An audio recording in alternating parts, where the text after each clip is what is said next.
新朋友教他一下，你说你是学姐，跟学姐走路就对了，你学长。你看哦，好，来点掌声啊！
出人的阶级，应该可以哦。那目前的这样的能力只能到花莲。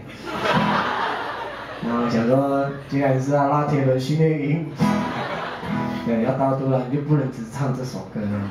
然后我们穿我们自己的丰年祭啊，其实我们有一个阿美族都兰的称呼，我们叫吉鲁玛案。练词吉鲁玛案。罗马是家的意思，所以吉罗马案有一点像是家具，那一个部落就是一个家，所以会有这样吉罗马案，丰年祭。当然，如果翻成中文，骑卢马案，就但因为不太好翻译这样的事情。如果翻译成家具，大家以为真的是家。那阿美族的家泛指的是整个部落的人，然后那个时候要聚在一起，因为那个时候丰收了嘛。巴奈稻米丰收了，那就会有一个聚会，这样部落人员一起来庆祝这样的丰收，所以才会讲吉鲁玛案。然后这样的歌呢，就很像家人一起唱歌，一个人带头，啊，你们就是所有的家人，就会有这样的唱歌的方式。然后，当然祭典它分两种，一种像庆典，它欢乐的，那有一种叫仪式，啊，那就真的就有一些。大家所谓的禁忌，啊，阿美族的歌像都兰，我本身是都兰的，祭典比较像是男生的活动，啊，你们会问哈，阿美族不是母系社会吗？的确，就是365天，其他除了丰年祭以外，其他都是女生比较大，只有丰年祭的时候男生可以站出来，所以丰年祭反而是比较男性的。所谓的年龄阶层啊，也都是以男生为单位，都以男生为单位，所以你在丰年祭的时候，你会觉得，反而比较没有想象中阿美族母系社会的那种感觉。生最大，不是，是男生。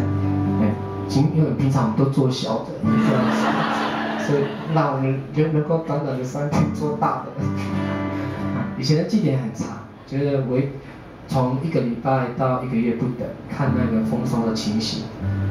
然后现在就可能工作不像以前那样，就是我们现在的都兰部落里面的人，就是很多是依赖外面的工作，所以会有很多年轻人没办法回来，或者甚至父母亲那一辈的也很难回来，所以慢慢的把整个祭典时间缩短，但是该有的流程会有。所以你问我们部落什么时候开始祭典，我们可以告诉你什么时候开始，但我们没办法告诉你什么时候结束。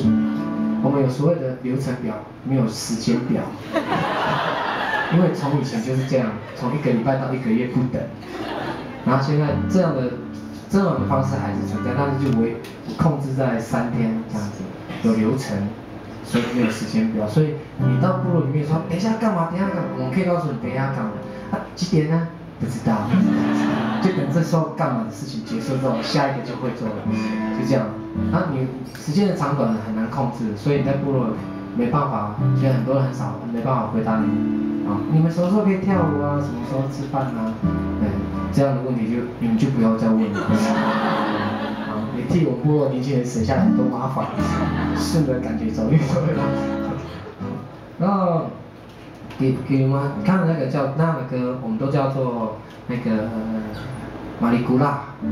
马里古拉就是刚才那样的唱歌方式它其实是阿美族是这样子的，就有歌就有舞，就是所有的歌都会有舞，哪怕是最简单的踩步伐那样都有，坐着都要有步伐，就像舞蹈动作一样，这是阿美族惯有的唱歌的方式给那个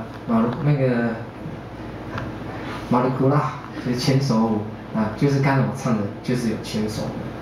然后看到教你们是最简单的，所以你们要来部落吗？